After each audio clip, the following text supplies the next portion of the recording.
I'm John Bachman. There may be yet another sort of compromise to fund the Department of Homeland Security, but we'll see. The U.S. Senate has just passed a bill to fund DHS through September 30th with no immigration restrictions, a clean bill, if you will. This comes as the House approves a procedural rule that will allow a vote on a similar short-term bill later today.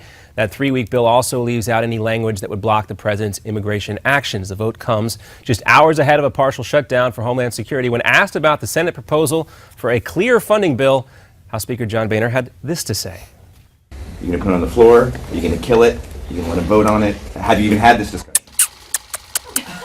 When we make decisions, I'll let you know. All right, the House will vote later today on that short-term bill. The money, by the way, for DHS supposedly runs out at midnight. And more talk today from those who may have their sights set on a presidential run. It's Friday and it's CPAC just outside of Washington, D.C. Senator Marco Rubio took to the stage earlier this morning, slamming the way some view America. Because of the Obama-Clinton foreign policy, our allies no longer trust us, and our enemies no longer fear us. See what he did there with the Clinton reference? Several more speakers are on the schedule today, including Donald Trump and former Florida Governor Jeb Bush. Complete coverage here at Newsmax TV and Newsmax.com. And it looks like mass murder in a rural part of Missouri. State police there say 7 people were shot and killed overnight in several locations around the town of Tyrone. One person who was injured is also at the hospital right now. Another elderly woman apparently died of natural causes. Police say the suspected shooter was found in a neighboring county.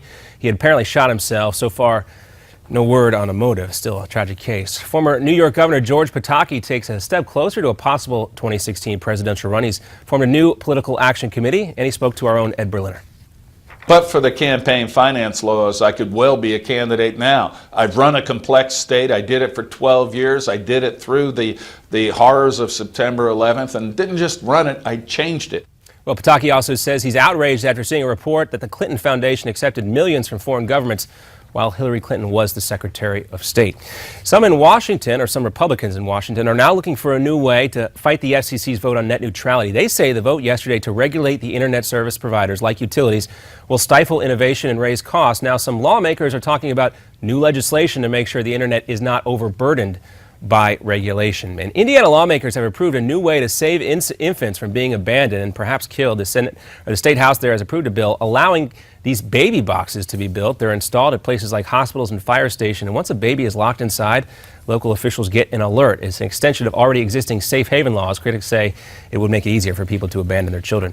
And Notre Dame is saying goodbye to a longtime school president and a man of conscience. Reverend Theodore Hesburgh has died. During his 35 years leading Notre Dame, he was a champion of immigration rights and a civil rights leader. Another update coming up for you in 30 minutes.